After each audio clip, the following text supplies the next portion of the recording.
Vice Scrutator of Vindictus. No midnight alive is so occupied with the fate of the souls of heathens as Vice Scrutator of Vindictus.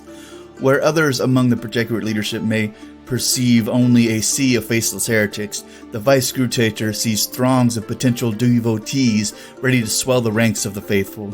Vindictus preaches with word and deed together. When an unbeliever cannot hear the truth of menoth's words, he is well prepared to communicate in a language of agony. The Vice Scrutator feels compelled to reveal to the wicked the truth of the true law wherever he finds them.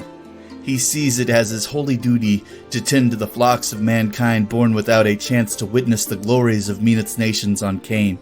Thousands of priests tend to the Protectorate's flock, but few make it their life's mission to spread the Creator's word across the face of Cain. To this end, Vindictus periodically travels far from the borders of his homeland, bringing armies loyal to the lawgiver against the faithless and capturing those he believes he can convert by the ministrations of pain. Vindictus has traveled deep into the heartland of the enemies to preach and has delivered many zealots to the faith since the beginning of the Great Crusade.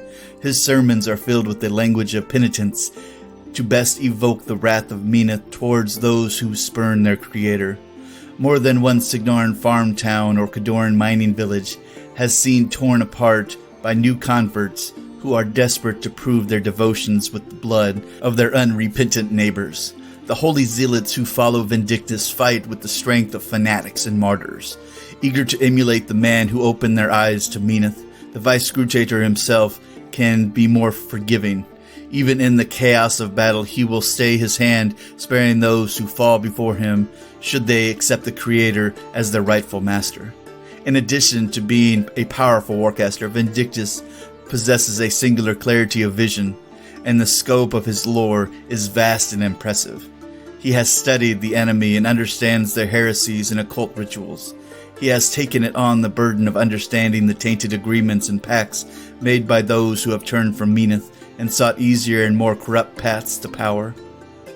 These are dangerous studies, but Vindictus has proven he has the strength of will and conviction to confront them and use this lore to root out and punish the blasphemers.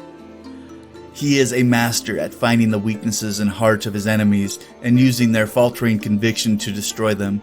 Vindictus intends to show all people of Cain the Creator's glory, or personally send their souls to the afterlife. So this guy is straight up a scrutator. Although him being able to stay his hand if somebody repents right in front of him is actually kind of impressive, because most warcasters or most of the Protectorate don't usually do that. They usually just send him up and have Menoth himself sort him out. But yeah, he seems very interesting as a learned man. At least he studies the occult rituals of his neighbors, and I guess he uses those to help them repent, I suppose. Although I suppose I'm not sure if it's fear he uses to help his to get his converts to get all uppity and fight their neighbors or what, but I imagine Menoth's wrath and glory run through this guy pretty heavily. A little less loving than some, but much more loving than others. But let's go over his Mark 3 to Mark 4 changes and see if there's anything. I'm not sure if there will be. And as always, let's start with his stat line. He is a speed 6, he has a magic attack of 6, he has a mat of 6, he is semi-melee caster when it comes to being able to take punishment, defense of 15, arm of 16, a control range of 12, and he has Pathfinder innately, so that's kind of a nice. His abilities are Call of Sacrifice. So Call of Sacrifice, Holy Zealot, so he is a Holy Zealot warcaster, so you want to have a unit or two of those guys around. If this model is disabled by an enemy attack, you can choose a non-disabled friendly Holy Zealot trooper within 5 of this model to be destroyed. If another model is destroyed as a result of Call of Sacrifice, remove 1 point of damage from this model. So if he's about to be laid low, you can have models around him die. So you want to have him within that unit to give him an extra 5, 7 shots, depending on if they have a weapon attachment. I'm not sure if they have weapon attachments. We haven't got to them yet. But yeah, that would be the only ability on him. Looks like one of his other abilities has been removed. So he used to have an ability called Vindictive. When a spell or special rule on an enemy model causes one or more of this model's upkeep spells to expire from a friendly model/unit, this model can immediately cast the expiring spell on another friendly model without spending focus. See, that sounds like it gets real complicated real quick. So, but that was actually a neat little ability. But I can understand why they took that out. Most likely, more of a balance reason, as per usual. His weapons, very dangerous weapons here, are the Lawgiver, and this is a range 1, POW 12, magical and blessed, so it ignores any kind of armor or defense buff given to a person with terms of magic. So that's always nice. And the special ability on it is called Death Toll Holy Zealot.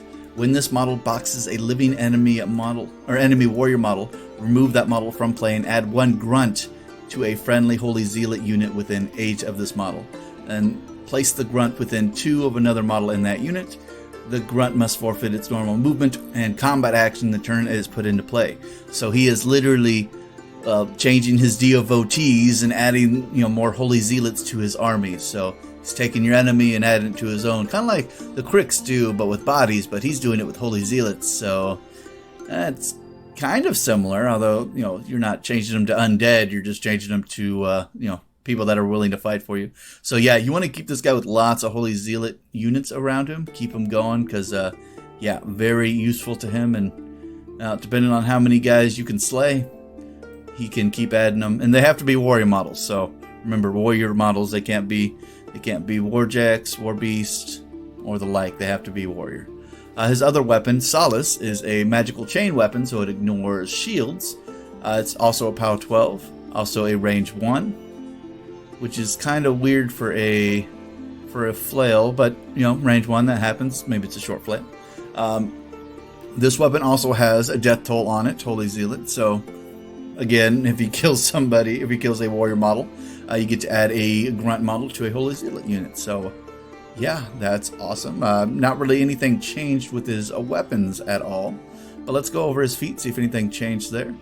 Divine Protection. While in Vindictus control range, friendly faction warrior models cannot be targeted by charges, slam power attacks, enemy spells, or non-magical range spells. So that actually covers everything. So they can't be shot at with magic or bullets, they can't be charged, and they can't be slammed. So all of your warrior models are protected from those types of things. So somebody has to walk up and take a swing at you. And yeah, that's the exact same thing it was before.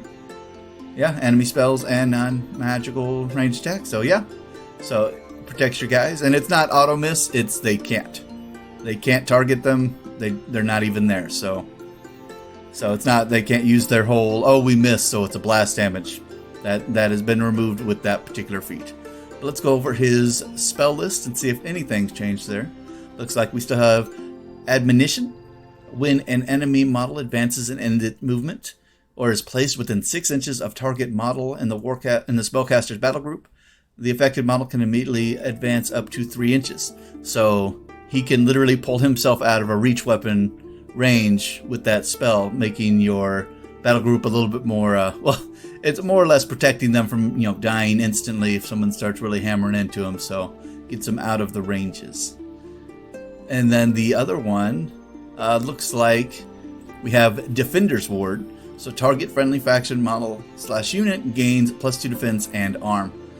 And yeah, +2 defense and arm, always very useful. And especially for his Holy Zealots, they definitely need more defense and arm because they do not take hits very well because, well, they are kind of more of a filler type of unit, but very useful in large groups. So you want to always have those guys in large groups. Next spell we still have is Immolation, of course, because every menoth warcaster has a fire spell of some sort. So this one's causes fire damage on a critical hit. Models hit suffer the fire continuous effect. It's a range 8, POW 12. And then we have Penitence, and that's the same from the original. So target friendly faction model / unit. When one or more affected models are damaged by an enemy attack immediately after the attack is resolved, the attacker suffers 1 point of fire damage unless it has the immunity to fire. So if these guys are being hit, or if this unit that has this upkeep spell on it is being hit by a 1 wound unit, every shot they do or every damage they do to that unit will kill somebody. So yeah, that'll keep your enemies off of those guys pretty heavily. The next spell that was removed was True Path. So True Path was removed in Mark IV, but let's read over, see what it does. True Path, spellcaster and friendly faction warrior models / units beginning their activation in his control gain +2 to advancing as part of their normal movement and Pathfinder. So that one's been replaced with Crusader's Call, which is very similar to the beginning, or to True Path. So Crusader's Call, friendly faction models beginning a charge in the spellcaster's control range gain +2 speed.